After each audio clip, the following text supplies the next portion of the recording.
पंजाब में जश्न-ए-बहारां की तकरीबात अपने रवायती जोशो खरोश के साथ मनाई जा रही है। हर तरफ बहार अपने रंग दिखा रही है।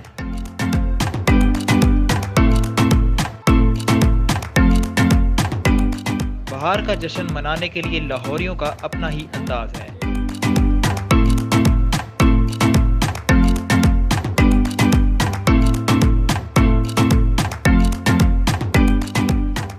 PHA की जानिब से सजाए जाने वाले जश्न-ए-बहारां में लाहौरियों के लिए मुख्तलिफ तकरीबात का इनेकाद किया जा रहा है।